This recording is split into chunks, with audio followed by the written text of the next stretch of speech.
Información precisa, completa, veraz, objetiva e independiente. Directo a tu pantalla. Radio Caracas Radio presenta Voz de América.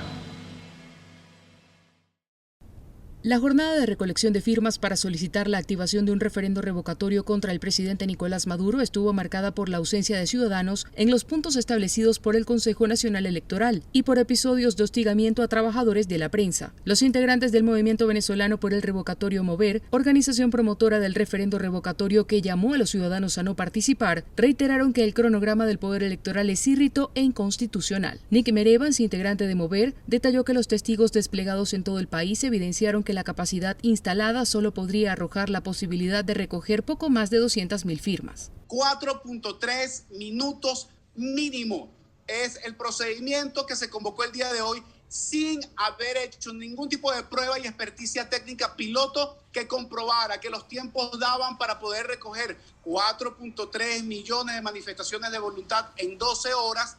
Evans anunció que, aunque están conscientes de que es poco viable que surja una respuesta, introducirán un recurso de nulidad ante el Tribunal Supremo de Justicia. Igual vamos a seguir interpelando a otras instancias internacionales, especialmente en el área de la Corte Penal Internacional, para seguir engrosando expedientes. Estamos convocando a la unidad nacional en función de la defensa del derecho a revocar. Roberto Picón, uno de los 5 rectores del Consejo Nacional Electoral, había advertido que el proceso no era factible, entre otras cosas porque no había tiempo de informar a la ciudadanía y no hubo auditoría del software. Carolina Alcalde, Voz de América, Caracas. El Estadio Nacional en Tegucigalpa, la capital de Honduras, será el escenario donde Xiomara Castro de Zelaya tomará posesión de la presidencia luego de ganar las elecciones en noviembre y gobernará por los próximos 4 años. En la ceremonia estará acompañada de su gabinete de gobierno, así como la vicepresidenta de Estados Unidos, Kamala Harris, el rey Felipe VI de España, la vicepresidenta argentina, Cristina Fernández, y el presidente electo de Chile, Gabriel Boric, junto a otros invitados especiales. La mandataria desarrollará una intensa agenda en esta jornada, que empezó con una visita a la Basílica de Suyapa para participar en una misa de acción de gracias, para luego, bajo un fuerte dispositivo de seguridad, hacer un recorrido para llegar al centro deportivo, donde está prevista la ceremonia central de juramentación, que durará algo más de 3 horas. Harry Dixon, miembro de la Comisión de Transición y miembro del Gabinete de Gobierno, explicó detalles. Cuando Xiomara Castro de Zelaya se juramente como nueva presidenta de este país, les aseguramos que una nueva historia en el país se está iniciando, pero una buena historia, no esas historias oscuras de las que los hondureños estamos acostumbrados. Es una historia de bienestar para las grandes mayorías. Para garantizar la seguridad de la presidenta electa y de los invitados especiales, se determinó un amplio dispositivo que incluye el cierre de muchas calles y avenidas y el despliegue de más de 9.000 agentes de seguridad, que serán los responsables de que todo lo previsto se desarrolle de acuerdo a lo planificado. Hugo Suazo, miembro de la Comisión de Seguridad, dijo: el ingreso vehicular hacia el Estadio Nacional van a poder hacerlo única y exclusivamente los vehículos que están debidamente acreditados por delegaciones. También se informó que el mandatario saliente Juan Orlando Hernández no asistirá al traspaso de mando. Óscar Ortiz, Voz de América, Honduras.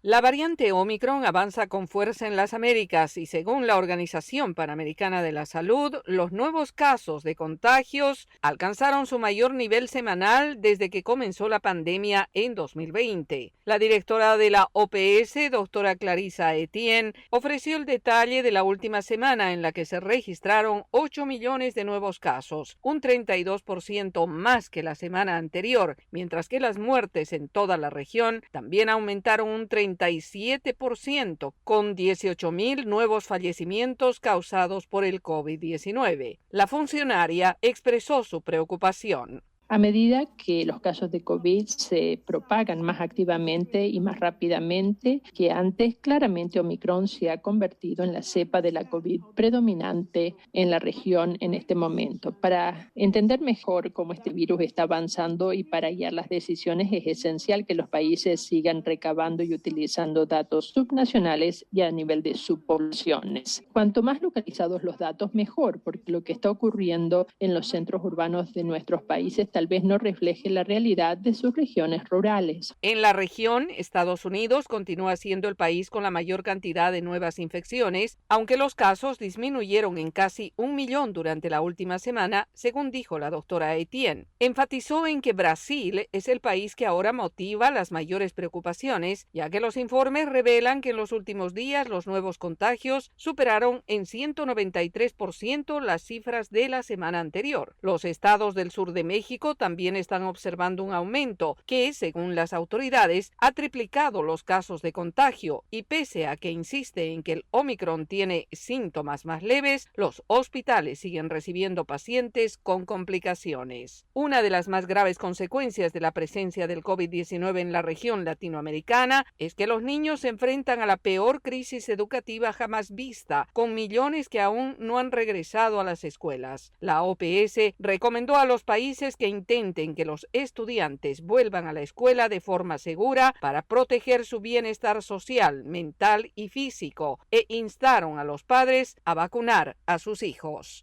Yoconda Tapia, Voz de América, Washington.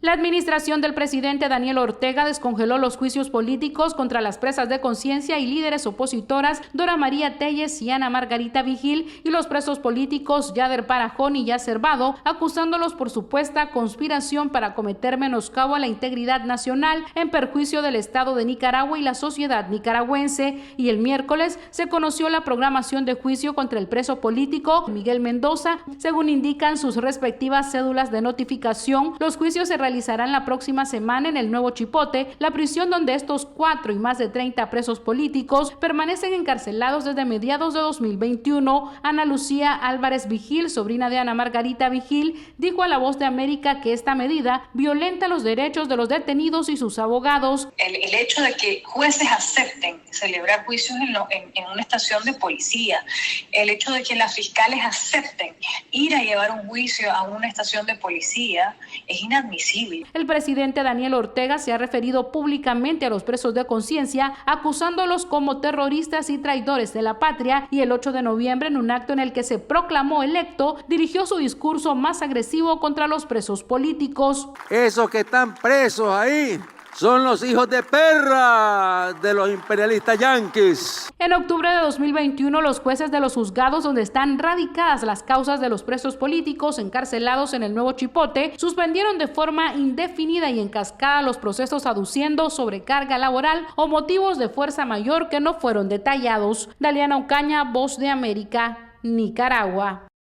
La organización Prisoners Defenders, con sede en Madrid, sigue adelante con la denuncia contra el gobierno cubano presentada ante la ONU y el Tribunal Penal Internacional. En un evento online en el que participaron eurodiputados e integrantes de varias asociaciones, se presentó un nuevo informe que amplía la acusación iniciada en 2019 y que ahora cuenta con 1.111 testimonios que sostienen que durante las misiones de internacionalización el gobierno de Miguel Díaz-Canel viola sus derechos humanos. Dita Charanzová, vicepresidenta del Parlamento Europeo, destacó: ya va siendo hora de que la gente sepa la verdad, que conozcan la otra cara de las misiones internacionales. El médico Manoreis Rojas, que fue parte de la misión en Ecuador de 2014 a 2016, dijo: yo sabía que el hecho de abandonar la misión o no regresar a Cuba conllevaba a un castigo, en este caso los 8 años que nos limitan de entrada. Una de las denuncias de la organización no gubernamental es la regla de los 8 años, que consiste en que los trabajadores enviados al extranjero no pueden retornar a Cuba por 8 años si deciden abandonar la misión. El informe también destaca los testimonios de cubanos que trabajan en la compañía MSC Cruceros, una de las más grandes del sector.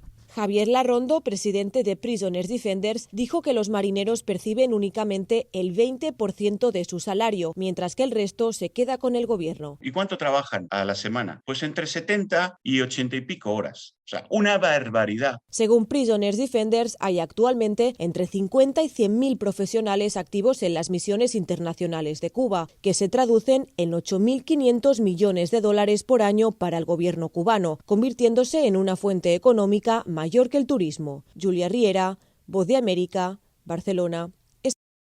Un estudio publicado por la revista científica The Lancet reveló que en el 2019, justo un año antes de que estallara la pandemia del coronavirus, más de 1,2 millones de personas en todo el mundo murieron a consecuencia de infecciones provocadas por bacterias resistentes a los antibióticos. La situación es especialmente preocupante, según dicen los autores de esta investigación, en tanto que ya en 2014 otro informe advertía que esta tendencia de bacterias resistentes a los antibióticos podría llegar a representar hasta 10 millones de muertes en el año 2050, mucho más que las muertes por cáncer u otras enfermedades. Gisela Robles Aguilar, investigadora encargada de enfermedad y resistencia a los microbianos en la Universidad de Oxford, Reino Unido, y una de las autoras de este estudio, explicó a La Voz de América que el número de muertes es mayor al que se ha atribuido al VIH o a la malaria. El uso indebido de antibióticos puede estar originando el incremento a la red de organismos resistentes a estos antibióticos. Robles Aguilar, natural del estado de Sonora, en México, apunta que el uso indebido de antibióticos puede estar originando el incremento a la red de organismos resistentes a estos antibióticos, pero también en otras regiones en las que no hay acceso a los antibióticos en sí. En esa línea recuerda que la falta de higiene, la sanidad y el acceso a agua potable son factores que también contribuyen a las infecciones por bacterias. El estudio revela que alrededor del 20% de las muertes atribuibles a la resistencia antimicrobiana ocurrieron en niños menores de 5 años y es este grupo poblacional el que, según las palabras de la científica, es el más vulnerable porque su sistema inmunológico todavía no está bien desarrollado. Anthony Belchi, Voz de América, Miami. El máximo Tribunal de Justicia de Estados Unidos anunció esta semana que atenderá 2 casos que cuestionan la práctica de algunas universidades estadounidenses de tomar en cuenta la raza de un solicitante como uno de los factores que afectan su admisión. El anuncio es visto como una señal de que la nueva mayoría conservadora de la Corte Suprema de Justicia está dispuesta a considerar temas espinosos de la política estadounidense. El tribunal dijo que combinaría 2 casos, uno contra la Universidad de Harvard, localizada en Cambridge, Massachusetts, y otra contra la Universidad de Carolina del Norte. La pregunta central identificada por el tribunal en ambos casos es si debería anular su propio fallo de 2003 en el caso Grutter vs. Bollinger, que el tribunal confirmó en 2016 y que permitía a las universidades utilizar la raza como factor en las decisiones de admisión. Ambos casos fueron presentados por una organización llamada Estudiantes por una Admisión Justa, quienes dicen que las universidades de Harvard y de Carolina del Norte discriminan efectivamente a los estudiantes blancos y asiáticos estadounidenses en la medida en que dan preferencia a los miembros de otros grupos, en particular a los afroamericanos, al tomar decisiones de admisión. Por su parte, los partidarios de que se tome en cuenta la raza en el proceso de admisión a una universidad señalan que muchos de los factores típicamente considerados méritos de un estudiante no se pueden desvincular de manera confiable del privilegio, como por ejemplo la asistencia de un tutor contratado por padres para lograr una puntuación alta en los exámenes de entrada, algo que, según argumentan, posiciona a esos individuos en ventaja sobre aquellos que logran una buena puntuación por su propia cuenta, aunque sin ser tan alta. En todo caso, la decisión de la Corte Suprema de Justicia de tomar un caso de acción afirmativa, además de las decisiones sobre casos del derecho al aborto y mandatos de vacunación, crea otro potencial punto álgido en las llamadas guerras culturales que domina el discurso político en los Estados Unidos. John F. Burnett, Voz de América, Washington. Trabajadores del sector de la salud en por lo menos 25 estados de la nación tienen hoy la fecha límite para recibir la primera dosis de la vacuna contra el COVID-19 bajo el mandato de la administración Biden, que será implementado en el resto del país en las próximas semanas. Si bien algunos dan la bienvenida al requisito, otros temen que empeore la escasez de personal, que ya es grave si los empleados renuncian en lugar de cumplir. El mandato afecta a una amplia franja de la industria del cuidado de la salud, que abarca a médicos, enfermeras, técnicos, ayudantes e incluso voluntarios en hospitales, hogares geriátricos, agencias de atención médica domiciliaria y otros proveedores que participan en los programas federales de Medicare y Medicaid. Se produce cuando muchos lugares se ven afectados por el aumento de contagios por la variante Omicron, que está poniendo un número récord de personas en el hospital al mismo tiempo que enferma a muchos de los trabajadores de la salud. La situación llega en momentos en que las autoridades de salud ven con preocupación los altos niveles de fallecimiento a causa de la variante Omicron y la doctora Rochelle Walensky, directora de los Centros de Control y Prevención de Enfermedades, los CDC, destacaba.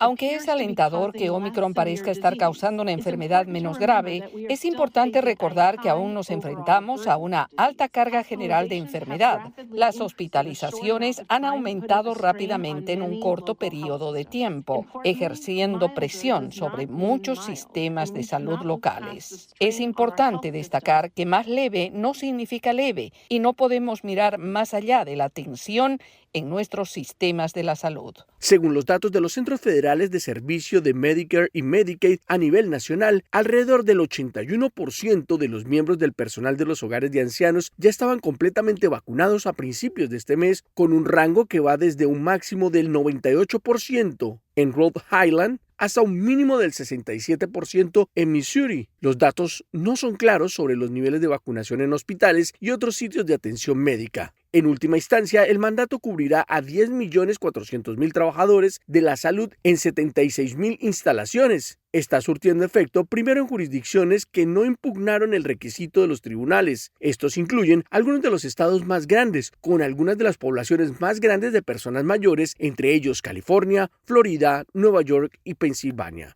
El gobierno dijo que comenzará a hacer cumplir el requisito de la vacuna de la primera dosis el 14 de febrero en otras 2 docenas de estados donde se levantaron las medidas cautelares cuando la Corte Suprema de los Estados Unidos confirmó el mandato hace 2 semanas. Los estados afectados hoy son California, Colorado, Florida, Hawái, Illinois, Nevada, Nueva Jersey, Nuevo México, Nueva York, Carolina del Norte, Virginia y Washington, D.C., entre otros.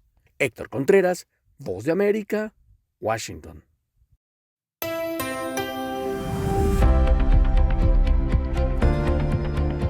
Cordiales saludos a nuestra audiencia desde Washington. Soy Yoconda Tapia y hoy en Conversando con la Voz de América abordamos el tema de la situación política en Venezuela y de los retos que continúa enfrentando el presidente interino Juan Guaidó, reconocido como tal por más de 50 naciones. En una entrevista con nuestra corresponsal Adriana Núñez Rabascal, Guaidó aborda el referendo revocatorio y las conversaciones por la democracia, entre otros temas, empezando por las amenazas del gobierno de Nicolás Maduro en su contra. Hay que tomar muy en serio las acusaciones, las amenazas de la dictadura. No en vano están señalados por delitos de lesa humanidad en este momento en Venezuela. No solamente han sido 24 acusaciones, cada una de esas acusaciones ha venido con consecuencias. Han encarcelado a mi familia, han perseguido a mi equipo de trabajo, han asesinado a venezolanos, han perseguido diputados y hoy todavía tras las rejas Roland Carreño entre 250 presos políticos en Venezuela. Es decir, estamos en una dictadura, no tomo en vano las amenazas de Maduro y de su camarilla. Ahora lo que tenemos que hacer es concentrarnos en lo que nos corresponde en Venezuela, fortalecer la plataforma unitaria, la unidad en Venezuela, la movilización. Ahora lo que también debe quedar claro a la dictadura es que ninguna amenaza me ha detenido. ¿Pero por qué cree que no está detenido ya hoy si ha habido 24, como el mismo chavismo dice, investigaciones en su contra y de su entorno? Por muchas razones, no solamente por el costo político, no solamente por el respaldo popular que hemos tenido, no solamente por el respaldo diplomático, pero hay un factor adicional, que es la interlocución. Maduro se sabe sin interlocución. Los que los rodean, si no pregúntenle a Alex Saab, se saben sin capacidad de interlocución con el mundo libre. La interlocución la tiene el Parlamento Nacional, la tiene el presidente encargado. Y saben de que de cara a garantías, de cara a un acuerdo integral, de un acuerdo de salvación nacional, como hemos denominado, solamente es a través del gobierno encargado. Así que por eso, entre otras cosas, en mi caso no me han detenido, pero de nuevo, no es que no ha habido consecuencias. Todo nuestro entorno ha sido perseguido una y otra vez. Ha habido un llamado a referendo revocatorio para las próximas horas para recoger 4.200.000 firmas en apenas 12 horas. ¿A qué atribuye usted que se haya dado solo este plazo? Mira, otro fraude cometido por la dictadura,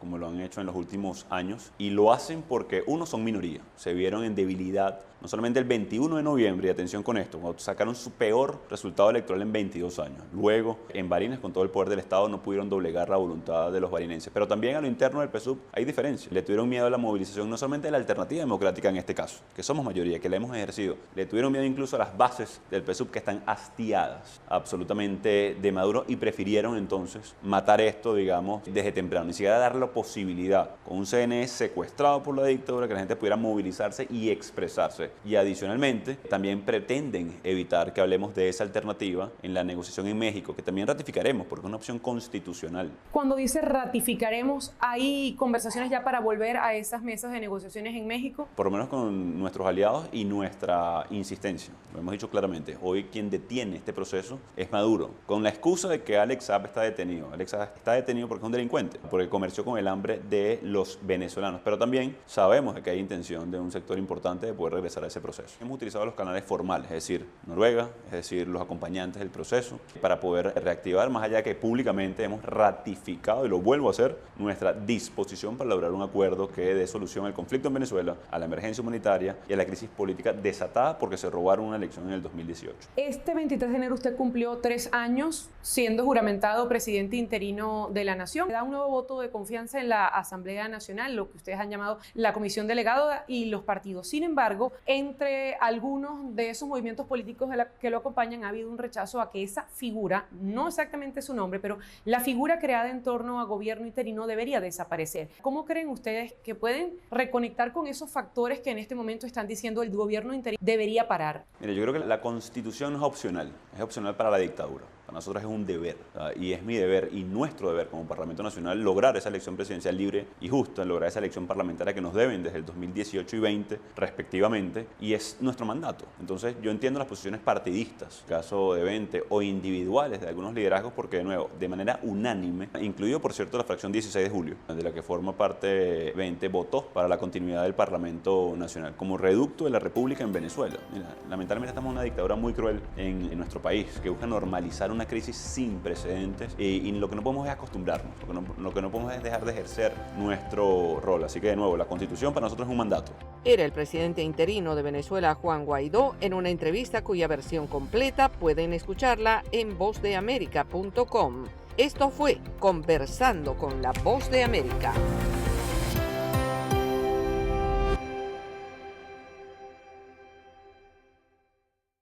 Información precisa, completa, veraz, objetiva e independiente. Directo a tu pantalla. Voz de América en RCR 750.